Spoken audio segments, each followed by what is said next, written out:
Hola, ¿cómo están? Espero que estén súper bien. La verdad es que, para los que no nos conocen, mi nombre es Cady. Mario. Y el día de hoy tuvimos la oportunidad de conocer un poquito más acerca de lo que es Tlaxcala. Hoy estamos muy muy contentos porque creo que fue un viaje inesperado, que tuvimos la oportunidad de conocer a bastante gente que tiene un conocimiento muy profundo de lo que es su estado. Muchas veces escuchamos las burlas de Tlaxcala no existe, o que venimos a conocer las super escaleras eléctricas que nunca tuvimos la oportunidad de conocer, pero Tlaxcala tiene mucho más que ofrecer porque es conocida por ser la cuna de la nación. Yo la verdad, hace mucho tiempo, es decir que yo tenía como que la historia no me entraba, como que no tenía tanto interés por conocer un poco más de la historia, no sé tú, Mario. Pero actualmente, ya que estás en los lugares, ya que conoces a la gente como indicada, que te va explicando un poco más acerca de la historia de México, vas conociendo y vas entendiendo un poco más del porqué de las cosas y del por qué uno es el mexicano que es el día de hoy, ¿no? No sé tú, Mario, ¿cómo estás? Bien, gracias. No, muy bien, también es la primera vez que vengo aquí a Tlaxcala. Sorprendido porque sí existe, ¿no? Y obviamente no vimos las escaleras eléctricas, pero sí subimos muchas escaleras. Probamos los pulques y pues vimos la historia que hoy en día es Tlaxcala y cómo, ahora sí, la cuna de la nación, pues prácticamente aquí, el por qué le dicen la cuna de la nación aquí, ¿no? Y pues todo eso vamos a ver ahorita en unos momentos.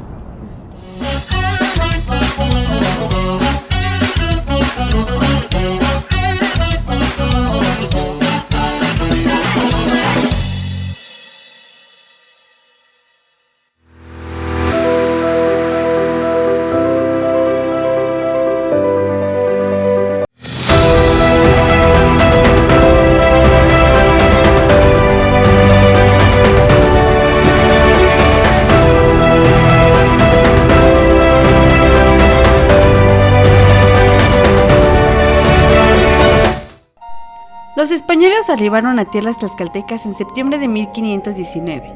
En ese tiempo, Tlaxcala era una de las más fuertes entidades políticas del centro de México.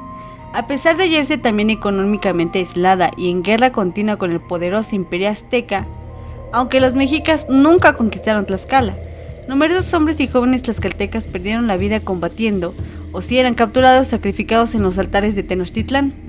Cortés había llegado a Tlaxcala, por tanto, en busca de un fuerte aliado.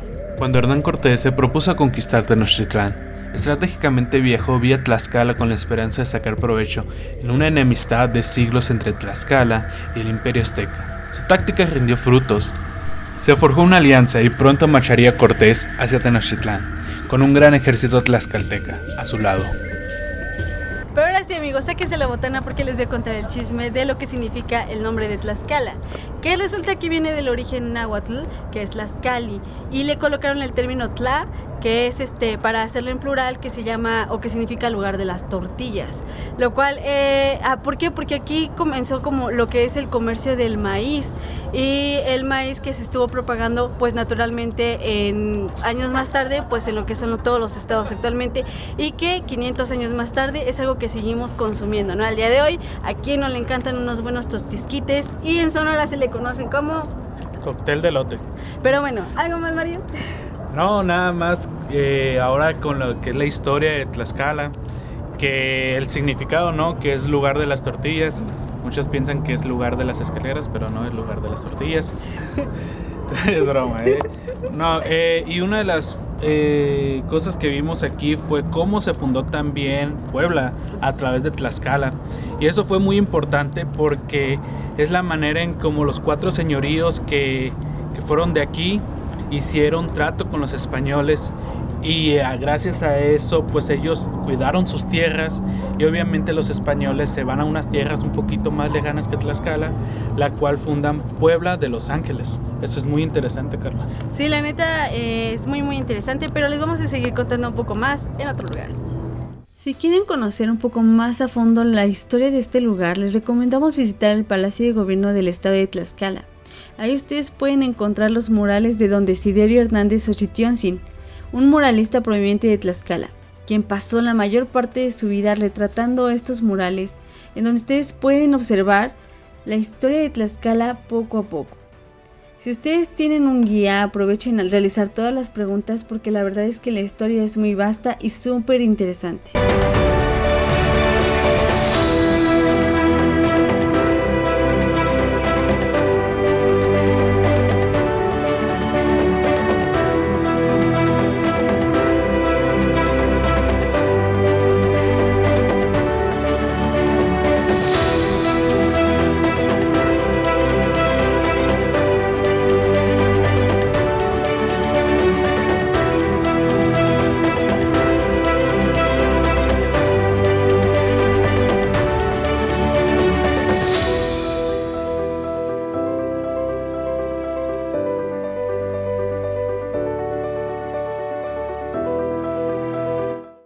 Que les vaya muy bien. Hasta luego, Leopoldo.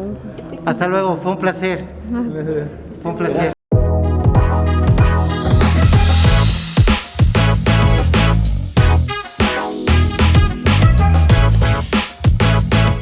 En estos momentos nos encontramos, o más bien tuvimos la fortuna de que nos abrieran las puertas de esta casa. Muchas gracias, muy amable.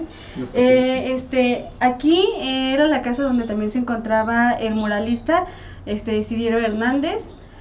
También me parece que tienen un apellido náhuatl, ¿no? Xochiquiotzi. Xochiquiotzi. Y en este lugar era donde el muralista trabajaba, era su taller.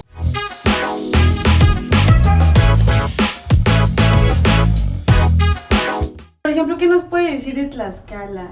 La gente que viene. Yo ahorita que veo ya hay mucha gente que transita por el lugar, ya está lo que hay bastante tráfico. Tlaxcala es un lugar emblemáticamente histórico. Las voces ignorantes dicen que no existe.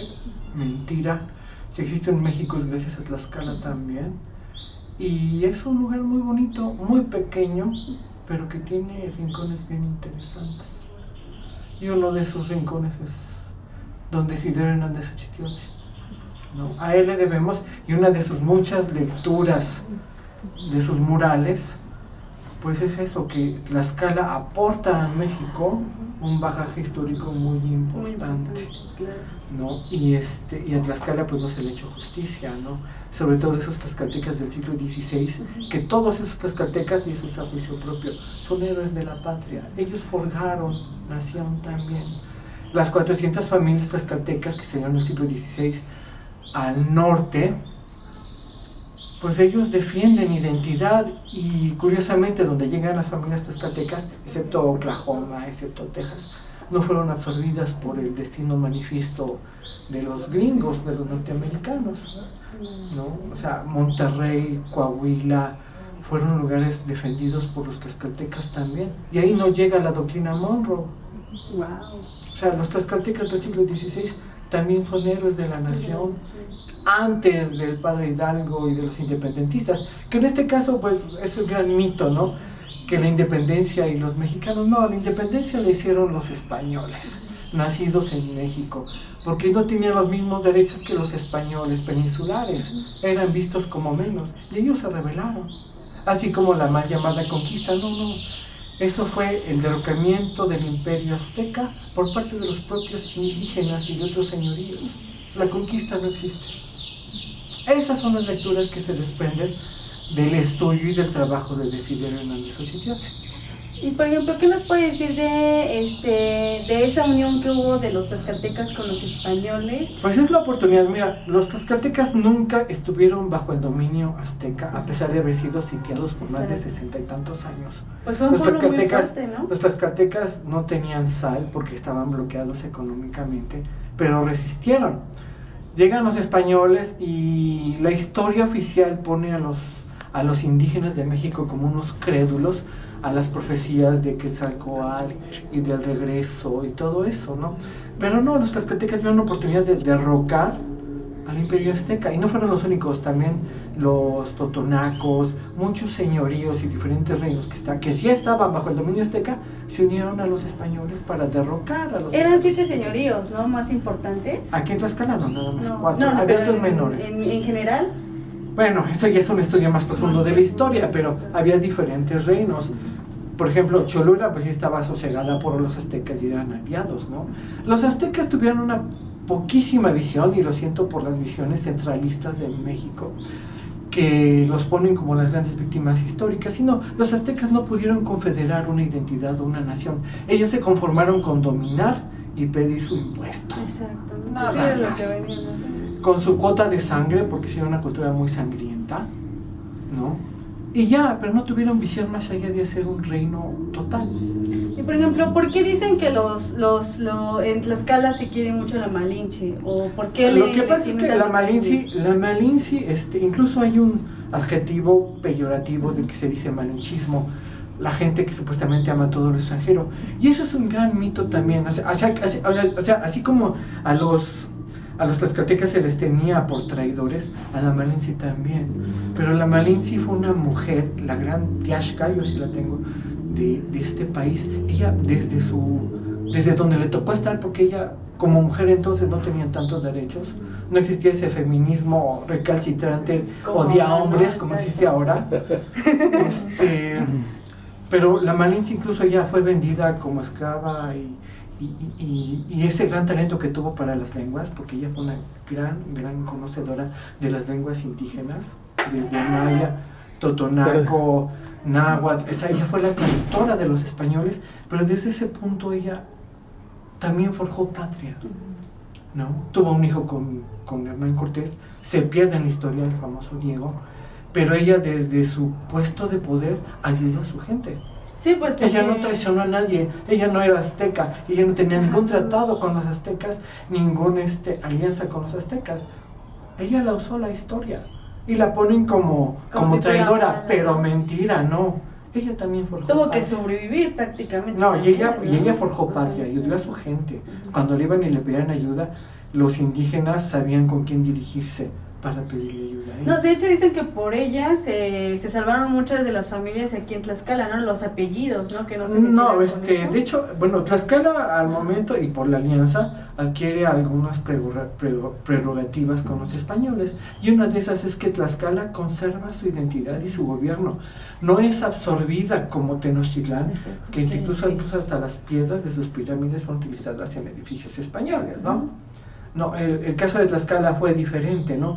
También tenemos del lado de ahí, Michoacán, pues está el otro lado de la historia, que ellos también se rebelaron contra los aztecas, no hicieron alianza con los españoles, pero ellos también resistieron a los aztecas, los purépechas, o mal dicho Tarasco, yo sé que no se dice Tarasco, ¿no?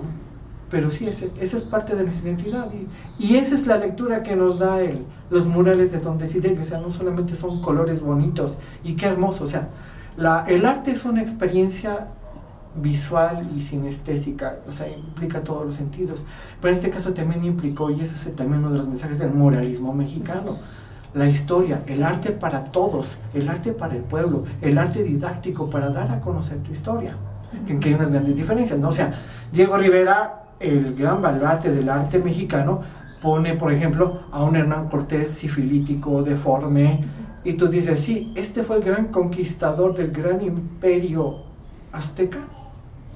O sea, esas son las pasiones del liberalismo de los historiadores de la época de Benito Juárez, ¿no? Y Don Desiderio pues pone un Hernán Cortés de la iconografía española, y ese es otro de los grandes mensajes de Don Desiderio en sus murales, ¿no? México se forja a partir de dos identidades, no solamente es una, la española, la indígena, que la indígena no solamente es náhuatl, lo indígena es todo un crisol de identidades, de culturas, de lenguas, y esa es la riqueza mexicana. México es el país con más indígenas en todo el continente. Hay alrededor de 14 millones de indígenas, y eso no es cualquier cosa. Y a ninguno de esos indígenas les ha hecho justicia a la historia, pero ni siquiera la 4T. Eso es lo que yo he aprendido de Don Desiderio. Bueno amigos, esto fue un poco de lo que conversamos con el señor Topiltzin. Espero que lo hayan disfrutado y nos estaremos viendo en el próximo video, parte 2 de Tlaxcala.